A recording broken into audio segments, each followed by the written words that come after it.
Hello students. हमने last lecture में solution and solution के टाइप्स के बारे में डिस्कस किया हुआ था। अब इस लेक्चर में हम डिस्कस करने जा रहे हैं एक्सप्रेसिंग कॉन्सेंट्रेशन ऑफ सॉल्यूशन, यानी कि कॉन्सेंट्रेशन ऑफ सॉल्यूशन के बारे में हम डिस्कस करना चाह रहे हैं। तो सबसे पहला मेरा क्वेश्चन है कॉन्सेंट्रेशन ही क्या है। तो हम बचपन से सुनता है कि दो टाइप के सॉल्यूशन हमें मिलते हैं, one is dilute solution and one is concentrate solution. तो डाइल्यूट सॉल्यूशन यानी कि क्या होता है, तो जिसके अंदर स्मॉल क्वांटिटी होती है, और कॉन्सेंट्रेट सॉल्यूशन क्या होता है, तो जिसके अंदर क्वांटिटी ज़्यादा होती है सॉल्यूट की। ऐसे दो आपको सॉल्यूशन मिलते हैं, वापस मैं बोल रहा हूँ, वन इज़ डाइल्यूट सॉल्यूशन। तो डाइल्यूट सॉल्यूशन के लिए आप डेफिनेशन क्या देते थे, तो स्मॉल अमाउंट ऑफ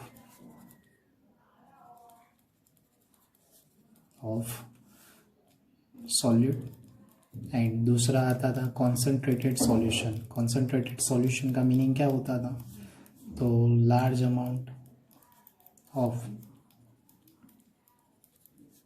अमाउंट या मोर अमाउंट ऑफ सॉल्यूट, ऐसे हम जानते थे।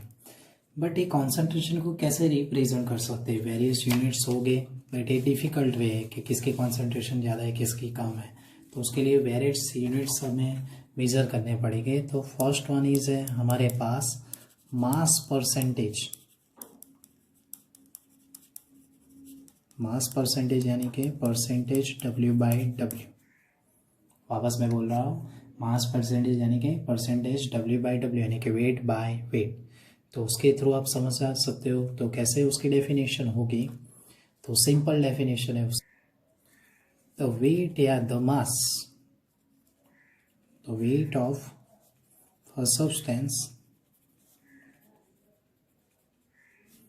in gram is dissolved in 100 gram solution. 100 gram solution के अंदर आप कितना कोई भी सब्सटेंस को डिजोल्व करते हो, कितने ग्राम उसको डिजोल्व करते हो, उसके ऊपर आपका क्या निकलता है, मास परसेंटेज यानी कि W/W। उसका सिंपल सा ही फॉर्मूला है कि percentage W/W is equal to weight of solute into 100 divided by weight of solution।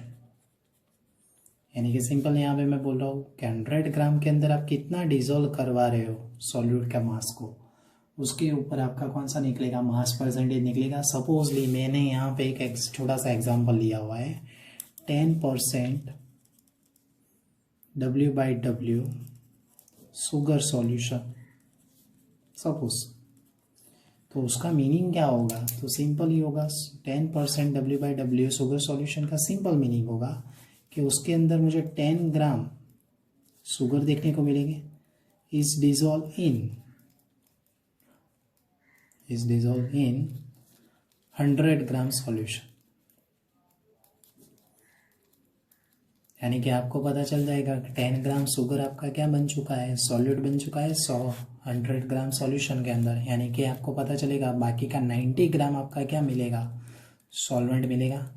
क्योंकि हर एक बच्चे को मैंने पढ़ाया हुआ है और आप भी पढ़ चुके हो कि सॉल्यूशन हमें दो तरीके से, दो पार्टिकल से ही मिलता है। कौन से दो पार्टिकल, सॉल्वेंट प्लस सॉल्यूट, यानी कि दोनों के टोटल मास से ही मिलता है। तो सॉल्वेंट एंड सॉल्यूट के दोनों के कम्बिनेशन से आपको मिलेगा। तो 10% W/W का मीनिंग हुआ 10 ग्राम इन 100 ग्राम सॉल्यूशन ऑफ अ सब्सटेंस। तो सबसे पहले हर एक बंदे को ये फॉर्मूला याद रहना चाहिए। तो परसेंटेज W/W यानी कि wait of solute into 100 divide by weight of solution. उसका मीनिंग क्या होता है, तो यही होता है कि wait of solute divide by weight of solution in percentage. तो उसको आप सिंपल लेवल में लिखना चाहोगे तो कैसे लिखोगे, percentage W/W is equal to W into 100 divide by W'। यानी कि सिंपल बोल रहा हूँ, weight of solute divide by weight of solution. हम उसके साइन के फॉर्म में डिनोट कर रहे हैं ताकि हमें इजी हो जाए। आप लोगों को वहाँ पे एक छोटी सी बात भी याद रखनी है, 3.62 mass percentage of sodium hypochloride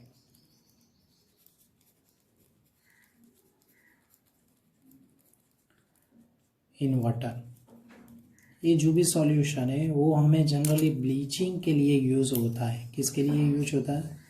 bleaching solution के लिए यूज़ होता है, के नाम से जाना जाता है। ब्लीचिंग सॉल्यूशन में एक्चुअली में कितना होता है? 3.62% सोडियम हाइपोक्लोराइड सॉल्यूशन मिलता है इन वाटर। तो ये परसेंटेज आपको गुजकिट के एमसीक्यू के लिए याद रखने हैं। तो मास परसेंटेज का सबसे पहले 2 इंपॉर्टेंट बातें याद रखनी है। एक तो फॉर्मूला आप हो सके तो 4 या 5 बार जब तक आपको ना आए तब तक याद रखना है। दूसरी बात कौन सी याद रखनी है? ये उसका फॉर्मूला बाय थियरी, और एक उसकी डेफिनेशन जो टेक्स्ट बुक में नहीं दी हुई बट हमारे काम की है। तो स्टूडेंट्स हम सेकेंड पॉइंट में जा रहे हैं, वॉल्यूम परसेंटेज।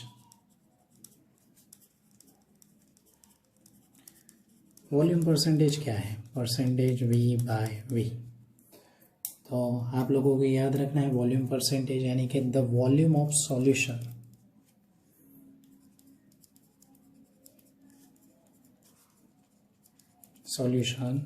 Is 100 ml। आपको 100 ml सॉल्यूशन के अंदर कितना सॉल्यूट डिजोल्व होता है उसके बारे में इस परसेंटेज में ध्यान में देना है।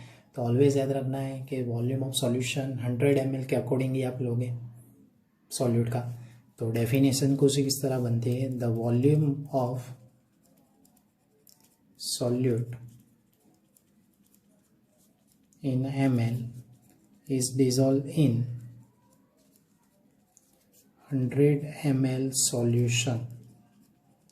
यानी कि सपोजली मैं एक छोटा सा एग्जांपल लेके समझाना चाह रहा हूँ कि मेरे पास 10% V by V volume by volume percentage आपको दे दिए गए सॉल्यूशन ऑफ इथेनॉल। तो उसका मीनिंग क्या होगा? तो उसका सिंपल मीनिंग होगा 10 ml ethanol is dissolve in 100 ml solution. क्या मीनिंग होगा? 10 ml ethanol is dissolve in 100 ml solution. यानी कि यहाँ पे आपको पता चलेगा कि मेरे पास 2 रास्ते हो जाएंगे। फिर 10 ml मेरा क्या मिलेगा? Ethanol, and second one is 90 ml water. दोनों के कॉम्बिनेशन से यानी कि सॉल्यूट प्लस सॉल्वेंट दोनों के कॉम्बिनेशन से आपको क्या मिल जाएगा? सॉल्यूशन यहाँ पे मिल जाएगा जिसका वॉल्यूम कितना होगा? 100 ml होगा। ओके, तो यहाँ तक किसी बंदे को कोई प्रॉब्लम नहीं है। बट अभी उसके आगे उसका फॉर्मूला कैसे बन सकता है? तो सिंपल लैंग्वेज में अपने बात करें तो volume by volume is equal to 100 into volume of solute divide by volume of solution. तो percentage V by V is equal to, उसको साइन फॉर्म में लिखना हो तो लिख सकते हैं कैसे? V upon V dash. तो हर एक बच्चे को ये फॉर्मूला याद रखना है, 100 into V upon V dash. यानी कि ये भी हमारा ml में है और ये भी हमारा कौन सा है? ml में। यहाँ पे आपको एक और बात याद रखनी है, 35% V by V solution of ethylene glycol.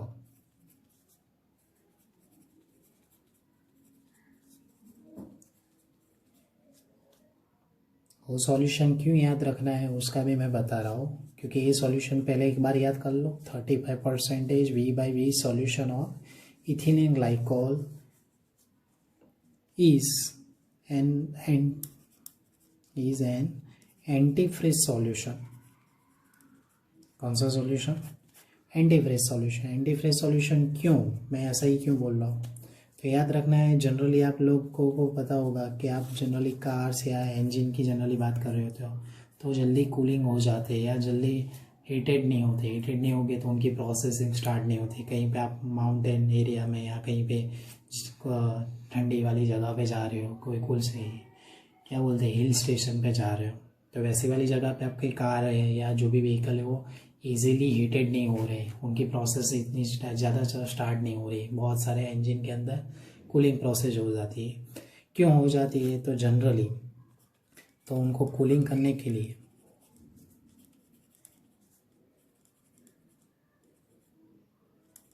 Cooling the engine, यानी कि एंटीफ्रीज सॉल्यूशन का काम क्या होगा? तो जो भी H2O है उसके फ्रीजिंग पॉइंट को क्या कर देगा? लोअरिंग कर देगा।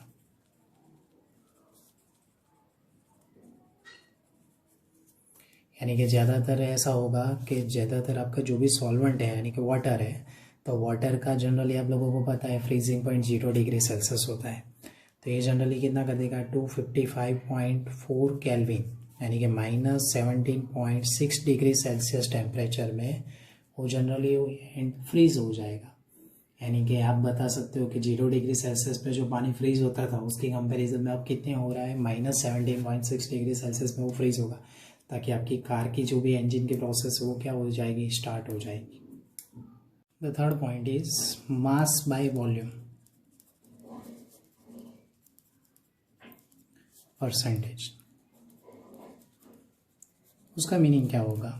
वो कैसे आप बता सकते हो? तो परसेंटेज W/V उसको साइन डिनोट करते हैं, और सिंपल डेफिनेशन है the mass of solute dissolve in 100 ml solution।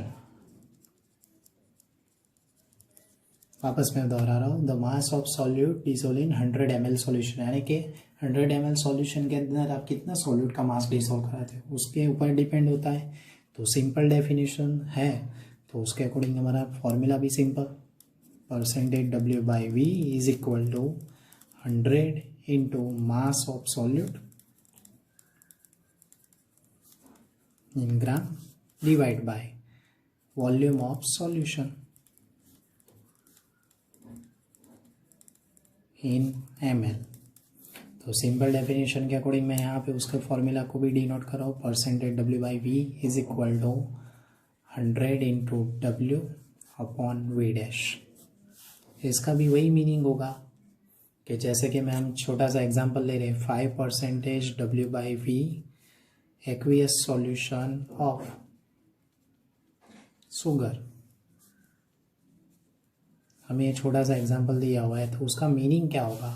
तो मीनिंग बहुत ही सिंपल है, 5 gram of sugar is dissolve in 100 ml solution. Easy. तो इसका यूज़ जनरली कहाँ पे हो रहा है? तो आप लोगों को इसके यूजेस के बारे में याद रखना है, जनरली फार्मेसीज में एंड मेडिसिनल फील्ड्स होती है, वहाँ पे आप उसका यूज़ कर सकते हो। कैसे? तो आपके घर पे मेडिसिन आती है या आप कहीं पे मेडिकल शॉप पे जाते हो, तो आप जब भी आप कोई मेडिसिन लो तो उसके पीछे देखना, तो वेरियस कॉन्सेंट्रेशन यूनिट दिए होते हैं, उसमें से परसेंटेज W/V होगा, एक और भी होगा फॉर्मालिटी वाला भी। तो ऐसे अलग अलग आप देखना जरूरी है, अपनी रेगुलर लाइफ में केमिस्ट्री को जोड़ दो। Okay. Fourth point is mole fraction. Mole fraction is denoted by X। आप X की साइन से उसको डिनोट करते हो। दूसरा उसके फॉर्मूला बहुत ही सिंपल है, mole fraction is equal to mole of component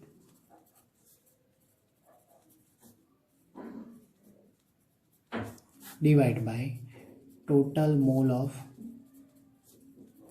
solution, यानी कि सॉल्यूशन में जितने भी होते हैं उस total mole, number of mole divide by mole of component. Mole of component यानी कि कितने नंबर है उसके, वो उससे डिवाइड करना है, यानी कि वन टाइप ऑफ रेशियो है। तो एक सिंपल हो जाएगा, या आप ऐसे भी शॉर्ट में लिख सकते हो, मोल divide by total mole. Okay friends, तो ये छोटा सा फॉर्मूला हो चुका। सपोजली हम यहाँ पे बात कर रहे हैं सॉल्यूशन की। मैंने लास्ट टाइम पढ़ाया हुआ था, बाइनरी सॉल्यूशन के बारे में पढ़ाया हुआ था। तो बाइनरी सॉल्यूशन यानी कि कितने कंपोनेंट होते हैं? दो, एक सॉल्यूट और एक सॉल्वेंट। छोटा सा सॉल्यूशन ले रहे हैं, तो सॉल्यूशन के अंदर हम दो कंपोनेंट ले रहे हैं, कंपोनेंट ए और कंपोनेंट बी। सपोज भी कंपोनेंट ए है, कोई कंपाउंड ए है, तो उसके साथ उसके मोल की मैं बात करने जाऊँगा तो उसके मोल को आप कैसे डिनोट कर पाओगे, एन ए। और कंपोनेंट बी है, उसके मोल को आप कैसे डिनोट कर पाओगे, मोल एन बी। तो हमें यहाँ पे डेफिनेशन के अकॉर्डिंग या मोल फ्रैक्शन का फॉर्मूला के अकॉर्डिंग याद होना चाहिए कि टोटल मोल यानी कि आपको कैसे मिल सकते हैं, मोल ऑफ ए कंपाउंड या मोल ऑफ बी कंपाउंड, दोनों का टोटल एडिशन होगा, यानी कि Na प्लस Nb जितना आपको मिल जाएगा। तो हमें ये पता चल चुका है। तो कंपोनेंट ए के मोल फ्रैक्शन को आपको डिनोट करना है, तो मैं यहाँ पे लिख रहा हूँ mole fraction of A component is equal to XA, और यहाँ पे लिख रहा हूँ mole fraction of B is equal to XB। तो हमें XA और XB कैसे मिल सकता है, तो सिंपल ही है, XA is equal to mole of component A यानी कि Na divide by Na plus Nb, और XB आपको कैसे मिल सकता है, Nb divide by Na plus Nb। Okay, तो ऑलवेज ये दो पता चल चुका है। जैसे अलग अलग फॉर्म में हो सकते हैं, सपोजली हमारे पास आई पार्टिकल है, और आई पार्टिकल के लिए हमें ढूंढना है सॉल्यूशन के अंदर, तो xi आपका कितना मिल जाएगा, तो xi is equal to ni upon n1 plus n2 up to ni, यानी कि ni अपॉन इन सबका एडिशन करेंगे तो सिग्मा ni हो जाएगा। तो ऐसे आप अलग टाइम तक ढूंढ सकते हो, एन टाइम तक भी आप ढूंढ सकते हो। बट यहाँ पे एक ऑलवेज आपको एक बात अच्छी से याद रखनी है कि मोल फ्रैक्शन आपका यूनिटलेस है। क्यों यूनिटलेस है, तो उसका सिंपल इक्वेशन है मोल डिवाइड बाय टोटल मोल, यानी कि कोई भी मोल रेशियो लिखने जाओगे तो मोल क्या है, तो एक छोटा सा नंबर ही है। और दूसरी बात आपको याद रखनी है, total sum of mole fraction in solution